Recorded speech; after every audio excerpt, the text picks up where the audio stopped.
I want you to imagine being punished for not your own crimes, but for the sins of your parent. Imagine being loyal enough that you follow orders, but then get accused of treason simply because you hesitated when it came to someone who you once used to call your son. That's the position that Mitsuki might soon find himself in, with Kobu, the aide to the feudal lord, digging into who really helped Boruto escape, who has really been in Boruto's corner. All signs are pointing in a lot of directions, but one of them is pointing towards Mitsuki potentially being a scapegoat, and I don't think enough people are focusing on it. And trust me, when you look closer, this might not just be bad luck. This might end up being something that is another calculated sacrifice by Kashin Koji. Join me in today's newest Naruto Explained video where your OBC, your original Boruto chief, goes into detail about why we should be paying a lot closer attention to Mitsuki during this investigation by the feudal lord's aide Kobu into Konoha, and why the sins of the father might be a risk for Mitsuki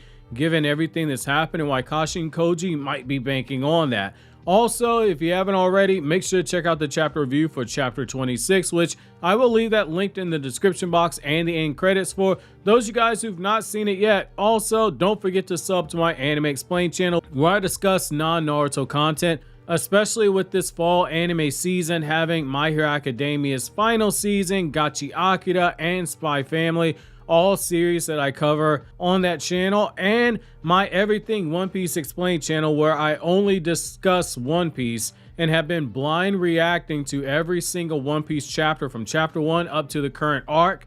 As a brand new reader, both channels will be linked in the description box for your convenience as well. So let's just get right into it. Mitsuki's very complicated position after Omnipotence is the first place we have to start at. So Mitsuki's mental state of mind and Boruto 2 Blue Vortex has been something that, if you're a longtime viewer of the channel, you know it's always fascinated me. Omnipotence, it rewired his memories. It swapped Boruto and Kawaki basically. Everything he wants associated with Boruto, the bond of the sun and moon dynamic, the trust, the admiration, it was replaced with Kawaki. Everything that he associated with Kawaki, the distrust and the hatred, all that got pushed onto Boruto. But as time has gone on, we see that Mitsuki has begun to start questioning whether or not Kawaki is really even that son.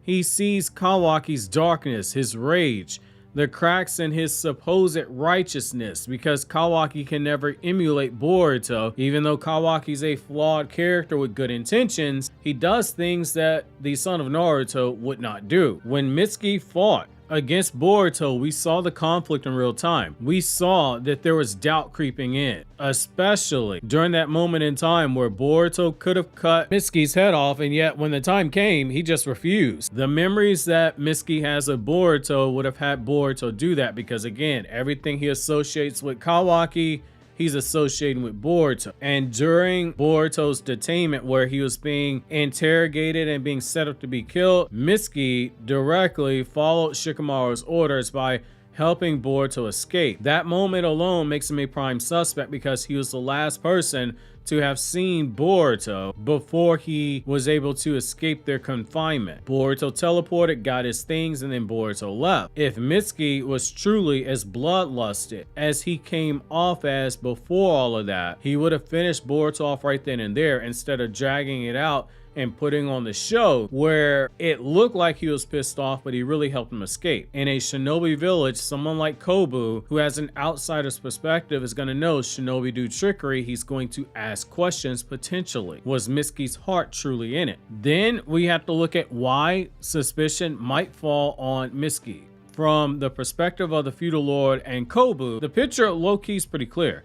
Mitsuki was the last person to see Boruto before he suddenly escaped. He already displayed a strange hesitation because he didn't go straight for the kill. It looked like he was going to drag it out and make Boruto suffer a bit before he ended up killing him, even though Mitsuki was acting emotional. And by acting, I mean purposely acting. In the Land of Wind, he also showed no malice towards Boruto, and he even relied on him to return to Hidden Leaf Village. And as we saw with Konohamaru, when Konohamaru tried saying, hey, Boruto was putting his life on the line to help us, the elders basically said, we don't believe that bullshit. Now, when you add in Kawaki, who also has a anger towards Mitsuki that's likely going to come up during an investigation when Mitsuki knocked him out before he fought against Boruto. You get a narrative that starts to make Mitsuki look a little bit untrustworthy, even though Mitsuki could say, hey, I didn't think that Kawaki was strong enough to take on Boruto. The next question is going to be, but if Kawaki wasn't strong enough to take him on, what makes you think that you were? There's going to be some uncomfortable questions potentially asked. If Kobu really wants to get down to the answers, and if undermining Shikamaru isn't necessarily the end goal, but instead finding a true culprit, if Shikamaru ends up getting undermined in the process, they'll take it. Looking at someone like Mitsuki might be a perfect strategy. He's the easiest target, and it's going to raise further questions on to whether or not Shikamaru is truly somebody who can handle the Hokage position. We as readers know that he's been doing a good job, but in universe, there are questions. Again, this is dramatic irony. Boruto uses a lot of it. Now, when you get into the shadow of Orochimaru, that's probably the biggest thing that Mitsuki has to overcome. And that's why, in actuality, it's pretty dark. Mitsuki is Orochimaru's clone, something that I think a lot of people forget. That fact alone is a political dynamite. And by clone, I mean a genetic clone. No, he does not look beat for beat like Orochimaru. There are different types of clones. Have to throw that out there. The same way I have to clarify that androids and cyborgs are not the same thing. So Orochimaru is one of the Hidden Leaf Village's most infamous criminals. He casts a shadow that will never truly fade, no matter what someone like Kakashi or Naruto tried to do for his image. Even if Mitsuki himself has done nothing wrong, the sins of the parent, they still linger. Orochimaru goes down in history as the guy who experimented on dozens of kids and grown individuals. During his time as a Konoha shinobi, he goes down as a rogue ninja who was once part of the Akatsuki, who is credited with killing the third Hokage. Yes, Hiruzen suicided himself, but Orochimaru gets credit for the kill for even pushing him to that point, and also for killing the fourth Kazekage, or rather taking part in that assassination. And this is where that's very important. I know a lot of you guys have jumped over from Boruto's anime. Once the anime ended, a lot of you guys came into manga content, but Boruto's anime softened Orochimaru's role.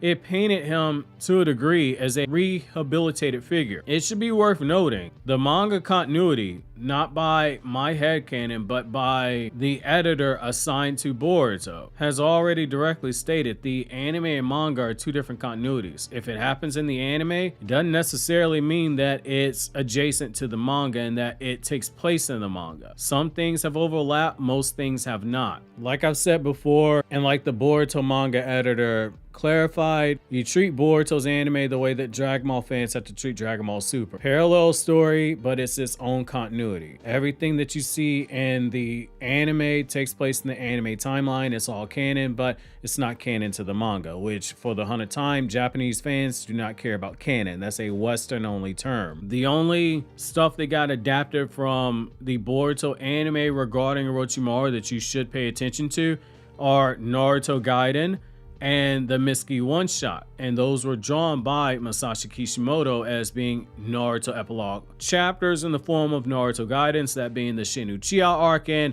the Mitsuki one-shot was a Naruto promotional chapter for Boruto's manga right before the manga debuted. So in the manga world, Orochimaru's crimes, they still remain far more damning. For Kobu, using Orochimaru's reputation to smear Mitsuki, it isn't just convenient, it's also a potential political masterstroke if he goes that route, because Mitsuki could be a fall guy. He has to return to the feudal lord with something, and Orochimaru's child being one of the last people to see Boruto before he left Konoha, and being the literal last person that saw Boruto before Boruto escaped from the handcuffs he was in, they're gonna look at Mitsuki most likely.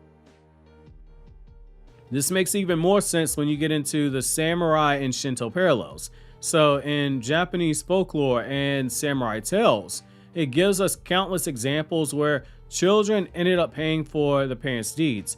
In Shinto tradition, impurities known as kegare are often known and often passed down. It requires purification rituals for the child. A son will carry the karmic weight of his parents' sins. Naruto and Boruto by extension reference a lot of Shinto stuff, hence you guys hear me put more emphasis on it.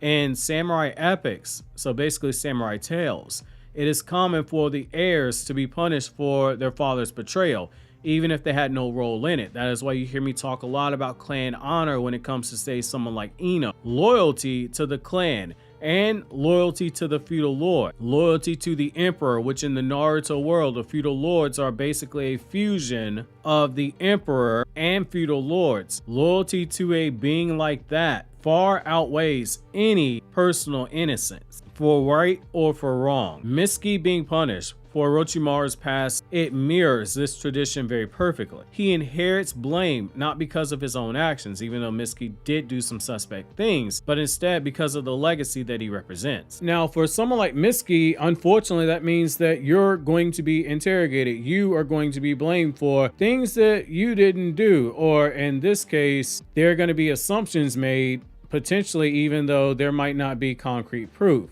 Potentially, Mitsuki's going to be in a position where they're going to expect him to start squirming under the pressure like a child that just got caught. You touched his food! No,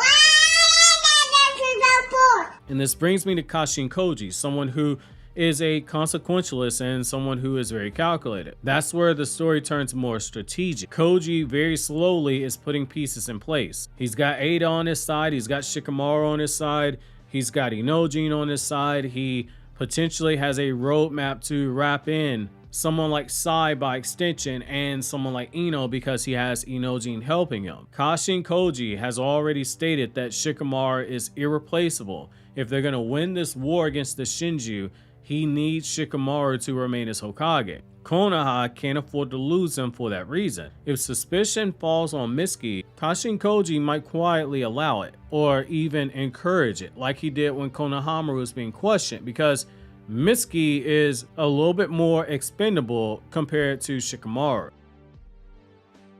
He's a strong battle asset, but on the political chessboard, Mitsuki's still a pawn. He would be a fall guy to keep the Hokage safe. It would preserve stability, and it would divert the feudal lord's wrath onto someone else other than Shikamaru. And Mitsuki already has carried doubt. His actions with Boruto previously, and also already being tainted by Orochimaru's name. It fits that role all too well. And for Kashin Koji, it's not personal, it's logical, it's strategic. He's shown before he's not afraid to make other people fall down on a sword for the greater good. It's morally wrong, but that's the beauty of characters like Kashin Koji and Kawaki and Amato. They're consequentialists. They don't care what moral lines they have to cross. For them, the only thing that matters is the end result and nothing else. Even if it means someone is a political scapegoat, even if it means someone has to die, if it means the cost of maintaining order, it's not worth it. The only thing that matters to them is the end result. Again, it's morally wrong, but that's why those characters exist. In terms of why this matters for Mitsuki's character arc, if Mitsuki gets blamed, it could redefine his arc. He's always been torn between his own individuality in that he's been seeking out his son, he's been seeking out the human experience, but he's also Orochimaru's creation. He was not naturally born. Orochimaru did not raise some random woman up and throw on the music, put the flower petals on the floor leading up to the bed, and then out popped Mitsuki 9 months later. That didn't happen. Orochimaru took his DNA, put it into a test tube, and out popped Mitsuki however long it took. Being singled out, it would force him to confront whether he's living under his father's shadow, whether or not he is destined due to the genetics he has, the same way that Ishiki once told Kashin Koji that he was destined due to the genetics that Kashin Koji has as a clone of Jiraiya. And now Mitsuki has a chance to begin forging his own path. It also ties back in with this sun and moon bond. Was Boruto the only one who ever saw Mitsuki as being something other than a clone? And by that I mean someone who is his own individual. And by the only person, I'm not counting Sarada just because Sarada is not relevant to this discussion. Boruto in particular once told Mitsuki that you don't need someone else to be the sun for you to illuminate yourself. This could be the start of that process. Mitsuki becoming a scapegoat could set up one of the most emotionally heavy arcs in Boruto to Blue Vortex, where loyalty, identity, and legacy all collide. So when Kobu begins sharpening his knives and the feudal lords demanding answers, Mitsuki might be the first one to bleed politically. Not because he betrayed Konoha, but because he's the perfect scapegoat in a way. His hesitation, his bond with Boruto, his father's shadow, all of it makes him an easy target. The real question is, will this break him, or will it push him to step out of the legacy of his father and claim his own destiny? As Boruto once said, you don't need someone else to be the son for you. You can be your own son. Obviously, if you enjoyed this video, click here to check out the chapter review, consider subscribing, and consider checking out more videos on my other two anime channels where I talk about non-Naruto content.